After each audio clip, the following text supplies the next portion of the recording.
मैं बिल्कुल मानता हूं कि ये परफेक्ट सिस्टम नहीं है, इसीलिए जो जजेस जुडिशियल कॉन्स्टिट्यूशनल अमेंडमेंट बिल है वो पेंडिंग है राज्यसभा में, और उसके ऊपर जल्दी से जल्दी बहस होनी चाहिए। और अगर कानून बन जाए तो बहुत अच्छा होगा, क्योंकि हमें ट्रांसपेरेंसी चाहिए और मल्टी डिसिप्लिनरी कंसल्टेशन चाहिए। थोड़ी ट्रांसपेरेंसी होनी चाहिए। अमेरिका में, जैसे कि सुधांशु जी ने कहा, अमेरिका में सेनेट कमेटी जो judicial committee of the senate, वो जो नॉमिनी होता है उसके खिलाफ ऑब्जेक्शन मांगती है। ऑब्जेक्शंस पब्लिक हियरिंग होते हैं, उसमें ऑब्जेक्शंस सुने जाते हैं, ऑब्जेक्टर्स गवाह पेश करते हैं, डॉक्यूमेंट्स पेश करते हैं, गवाहों को जो नॉमिनी है वो क्रॉस एग्जामिन करता है, ये फिर नॉमिनी अपने गवाह पेश करता है, फिर ऑब्जेक्टर्स उसको क्रॉस एग्जामिन करते हैं, और तो ये प्रतिक्रिया होती है पब्लिक। जी सर, मतलब पब्लिक में जो है और पारदर्शिता की जरूरत है जब हम इतने एक इंपॉर्टेंट इंस्टीट्यूशन संस्थान की बात करते हैं। आगे बढ़ने से पहले कुछ और सवालों को शामिल करते हैं। चंडीगढ़ से बैंक में काम करने वाले नितेश ने अपना सवाल पूछा है, सुनते हैं उनका सवाल।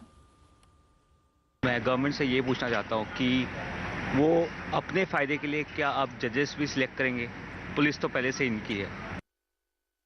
वहीं फेसबुक पर प्रीति गुप्ता ने लिखा है कि सरकार और गोपाल सुब्रमण्यम दोनों ने इस मामले में हड़बड़ी दिखाई है और इसकी उम्मीद उनसे नहीं थी।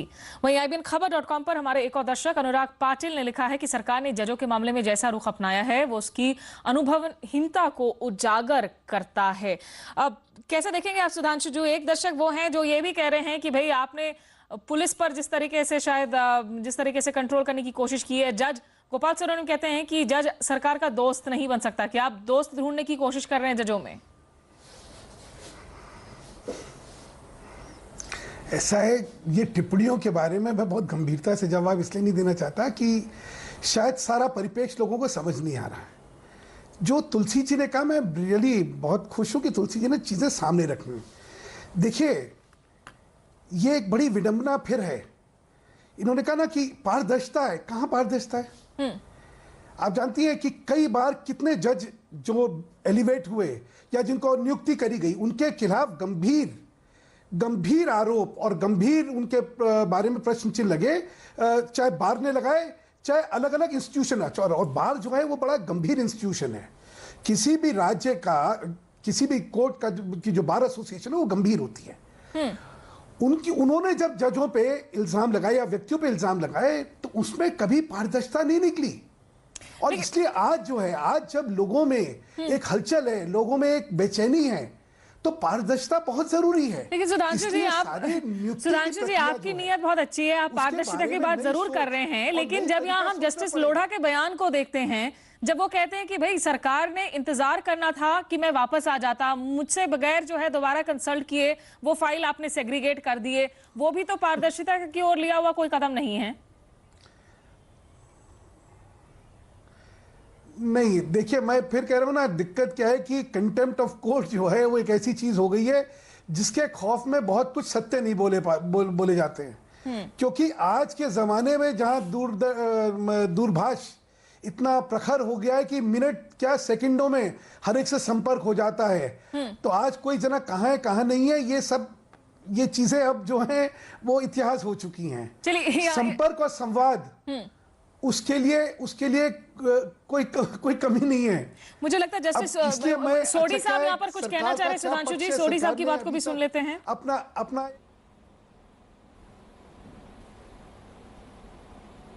सोडी साहब, आप कुछ कहना चाह रहे थे, ये कंटेम्प्ट ऑफ कोर्ट का जो मसला उठा रहे हैं सुधांशु मित्तल।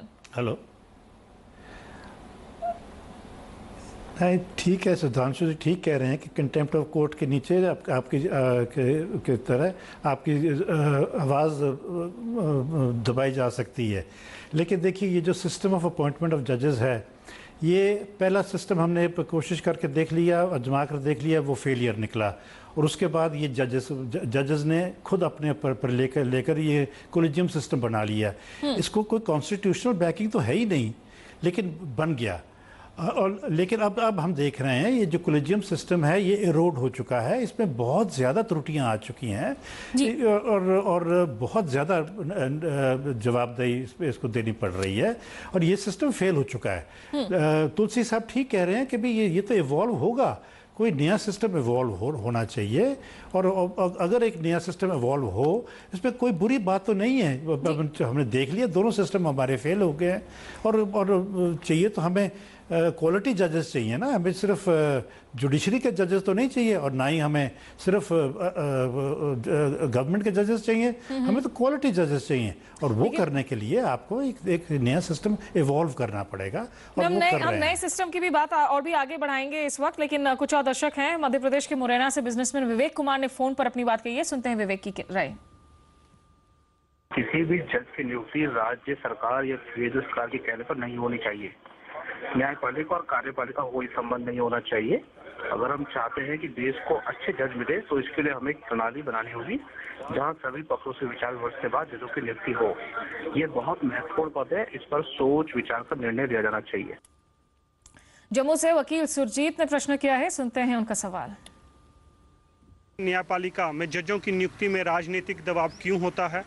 क्या न्यायपालिका को पूर्ण रूप से स्वतंत्र काम करने का हक नहीं है? वहीं IBN-खबर.com पर भी जयदेव ने लिखा है कि जजों की नियुक्ति में सरकार की भूमिका खत्म आखिर क्यों नहीं की जाती और ये नियुक्ति प्रक्रिया पारदर्शी क्यों नहीं बनाई जाती है। केरियस तुलसी साहब, इस मामले को अगर हम ना भी देखें, जो एक ब्रॉड सेंस आ रहा है लोगों का, कम से कम इस मुद्दे ने एक मौका दे दिया है जजों की नियुक्ति पर चर्चा करने के लिए कि क्या न्यायपालिका और कार्यपालिका के बीच एक टकराव वाली स्थिति भी बन जाती है कि जब जजों की नियुक्ति का सवाल आता है, क्या ये उस ओर दर्शाता है?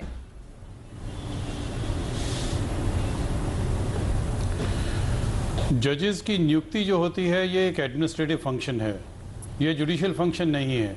इंडिपेंडेंस ऑफ जुडिशरी जो कॉन्स्टिट्यूशन में एक बेसिक स्ट्रक्चर है हमारा, इंडिपेंडेंट जुडिशरी, वो है जुडिशियल फंक्शन के बारे में।